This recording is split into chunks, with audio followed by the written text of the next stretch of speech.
2 বাটি আটা নিয়ে ভালো করে চেলে নিয়েছি। পরিমাণ মতো নুন, হলুদ গুঁড়ো, গরম মশলা, সামান্য গোটা জিরে আর 2টো ডিম দিচ্ছি। এখানে আমি 2 বাটি আটা নিয়েছি, তাই 2টো ডিম দিচ্ছি। যদি 1 বাটি আটা নেন তাহলে 1টা ডিম দিতে হবে। ডিমটাকে দিয়ে ভালো করে আটার সাথে মিশিয়ে নিচ্ছি।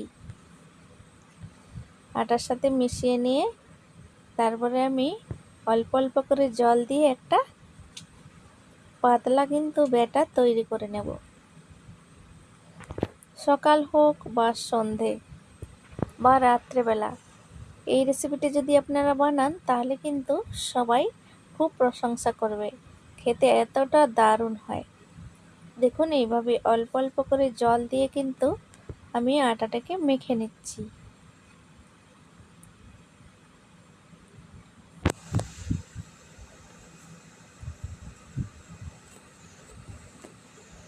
তারপরে কড়ার মধ্যে দিয়ে দিচ্ছি 5 ফোড়ন, পেঁয়াজ কুচি, ভালো করে একটু ভেজে নিচ্ছি। বেশি লাল করে না ভাজলেও চলবে। দিয়ে দিচ্ছি আদা রসুন গ্রেট করা, দিয়ে ভালো করে একটু এভাবে ভেজে নিচ্ছি পেঁয়াজের সাথে।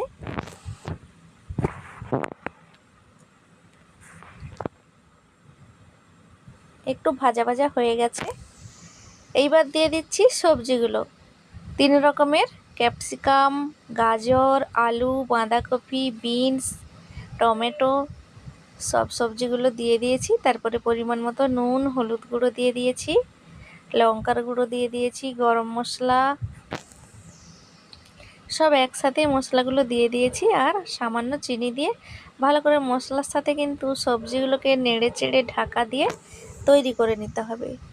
তৈরি হয়ে গেছে। তারপরে একটা কড়াইয়ের মধ্যে সামান্য সরষে তেল ছড়িয়ে একটু কড়ার মধ্যে একটু মেখে নিয়েছি। তারপরে এই ব্যাটারটা এক হাতা করে দিয়ে এভাবে কিন্তু ঘুরিয়ে নিলে নাস্তাগুলো একে একে রুটির মতো তৈরি হয়ে যাবে।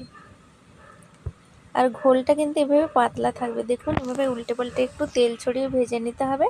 আর উল্টা পিঠে এভাবে একটু তেল ছড়িয়ে কিন্তু ভেজে নিতে হবে।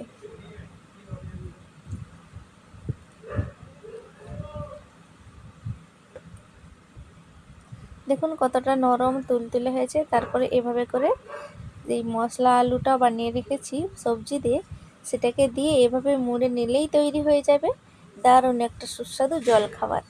তো রেসিপিটি কেমন লাগলো লাইক করে দেবেন, সাবস্ক্রাইব করে দেবেন।